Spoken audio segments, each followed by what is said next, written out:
I'm Brenda. Welcome back to my quilt room. Well, I haven't filmed anything it's been a while. It's hard to believe tomorrow is going to be the first day of spring and it is absolutely freezing outside. But I thought I would make a quick video and just kind of bring you up to date on what I've been working on.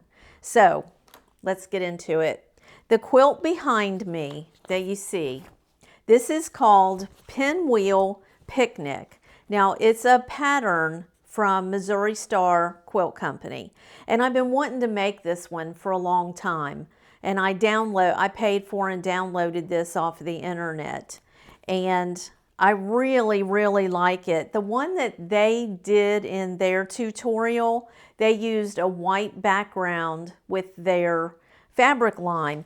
The fabric line that this one is from Connecting Threads, and it's called Midnight Grandeur. And as you know, if you sew very much and you order the pre-cuts, the fabric lines don't last very long before they discontinue them. But one thing that I want to point out about this quilt, and it came out 74 by 80, is that you don't always have to use a white. You can use different colors as your background, and I picked this gold color as my background to go with my pinwheels. And another change that I made in the quilt was that instead of making this the gold color, I used a navy blue grunge fabric. So I added that, and then I pulled out my light squares that were out of my layer cake that was just too light, and I added a couple of my own in there. But I thought it turned out so nice. And my long arm quilter, we picked like a little fleur-de-lis with a swirl, and I really like the quilting on it. I think this one just came out so nice.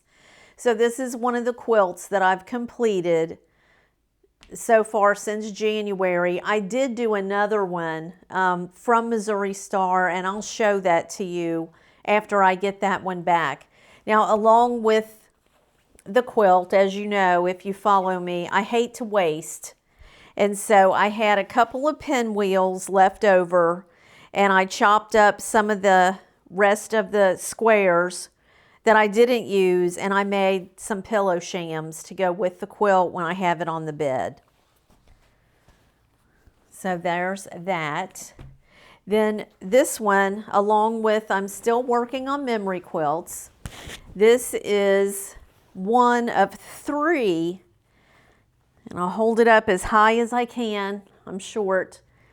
I'm going to make 2 more of these, although I will probably put something different in between the sashing instead of just the little tiny squares. This came out to be 48 by 48. Now the squares that I used, these are 10-inch blocks, and the little cutouts that I made of the dresses, these are approximately like 8 inches. And they looked good on a 10-inch square. So that's what I put those on. And I have 3 more of these, and I'm sure I'll do a different outer border on each of those, and I'll add a scripture to the back when it's quilted. We never complete our to-do list, as you know, if you do much sewing. Now this one also is a memory quilt, and I just measured it. It's a 64-inch square. This one is made of just 5-inch squares. That's what she wanted, was something that was just squares. So I put the white blocks in between, and then kind of bordered it with the purple and added 1 more row of the squares on the outside. And it's got this fun blue polka dot on the back. It's really cute. And I will add a scripture to this one before I give it to her. So that is what I have been up to. I have several more things on my list, and as I complete those, then I'll do some more filming and show you where I am. I do want to do some tutorials of some older type quilt blocks. One of the ones that I've really been wanting to do is the thread spools. I love that block, and it's one that I haven't done before, but I'm anxious to get in there and just sew with scraps and sew up some different old-fashioned blocks.